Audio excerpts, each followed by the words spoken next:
Well, the United Kingdom's House of Lords is, like the British monarchy, an institution that in some ways harks back to earlier days.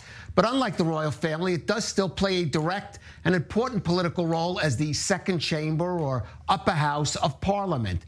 Now, the largest ever official delegation from the UK House of Lords is in Israel this week. It's a visit organized and facilitated by ELNET and the All-Party Parliamentary Group for Britain-Israel. And it represents all three main parties in Parliament. Joining us in studio is a member of that delegation, Lord David Watts. He's a former member of Parliament for the Labour Party, government whip, and the Lord Commissioner of Her Majesty's Treasury, because at that time it was the late Queen Elizabeth.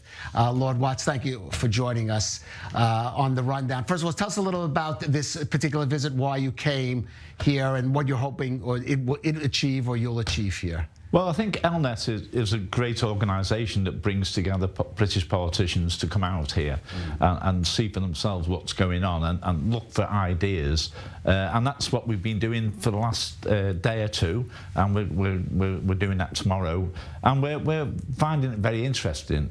You know, there isn't as much progress as we would have liked to have seen between the Palestinians and the Israelis. Right. But we're looking. There seems to be some hope that there's some, new movement there, and especially within the young people, that there is a difference of opinion on how. As opposed to the governments that are currently in power. Let us say. I mean, the government needs to move. I mean, I think the depressing thing is they seem to think that the status quo is the right way forward, and I think we don't think that. We think there needs to be dialogue between the two parties and the need to make progress. And I'm not underestimating the difficulties of doing that. And I know some of the problems on both sides. But I think if you don't talk, then you end up in a situation that's worse than it was previously. And I don't think you can just ignore the obviously big conflicts that exist in the country. Right. Now, the Palestinian issue, that is one of the issues where there are differences between the British government, generally all British governments, and Israel to some degree. Another issue I'm sure you've heard from Israeli officials, which there are or have been differences, is the Iranian issue. Israel feels that diplomatic solution with the Iranian regime is really not feasible when it comes to the nuclear issue.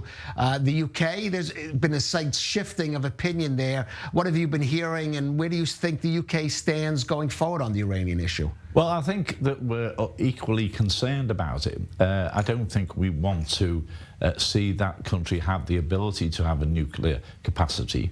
I think if they move down that road, there's serious consequences for them, because I don't believe for 1 second that Israel would allow that. And that would obviously destabilise the region even more. So once again, there needs to be a dialogue, but it needs to be based on the fact that we don't want them to have a nuclear threat to Israel or to anywhere else. And I think that would just make things more difficult than they are at the moment.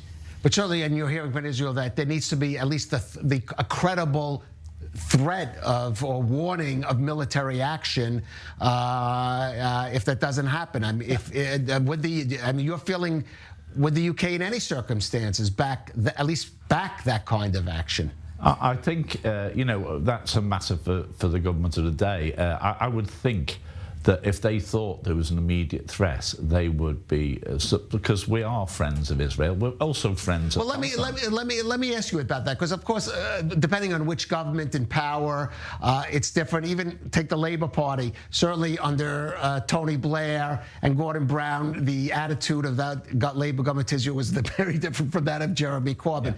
But in general, where do you assess where relations are between Jerusalem and London at the moment? I think they're vastly improved. And I would hope they would. I think in my party, the Labour Party, we went through a very dark stage of our history in the sense that we seem to identify with things that were never going to be part of the Labour Party's soul. We are friends of Israel. We support the Israel state. We also support the Palestinian ordinary people, and we want to see some progress. So we want to be an honest broker, someone who can push Israel and the Palestinians in the right direction.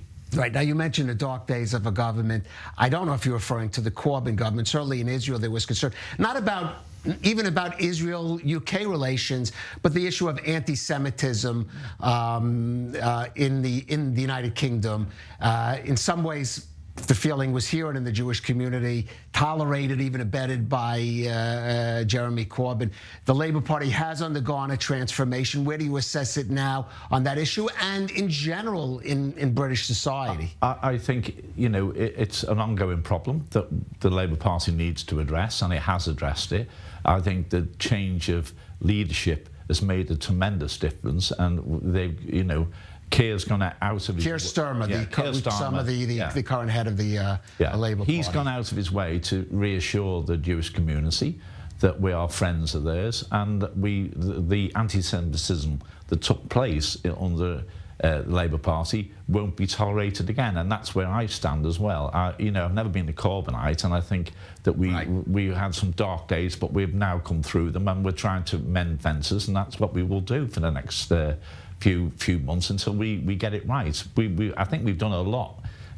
We've got a great deal right so far, but we need to go further. Right. I wanted to ask you about an issue certainly concerning the UK, all of Europe, the world, and Israel, and that is Ukraine. Of course, in Israel, a debate. Israel has not, for example, provided military aid to Ukraine. It's only given humanitarian aid. The UK and Europe wrestling with how far to go in terms of that. Where do you see that going forward, especially in light of the news that we had today, just the last 24 hours? Well, I think Israel's has got slight different problems with supporting the Ukrainians. We are 100% behind them, and it's a cross-party issue. So we cannot afford in the West to have Russia win this war. It's got to be Ukraine having its country back intact and aggression not seen to be rewarded. So I think the cross-party, we will do whatever we need to do to actually bring that about. Right. Now, the House of Lords, maybe historically people don't think that necessarily that would be a body sympathetic to Israel. And now you have a new king. I want to just ask you about that, who actually within the royal family is known as being someone who has been at least more open in his relations with Israel. Might we maybe expect a royal visit in the coming years? I'm sure you might. As I understand it, that obviously a matter for the palace, but I think he is pro-Israeli, and I think he would want to visit at some stage and show his support.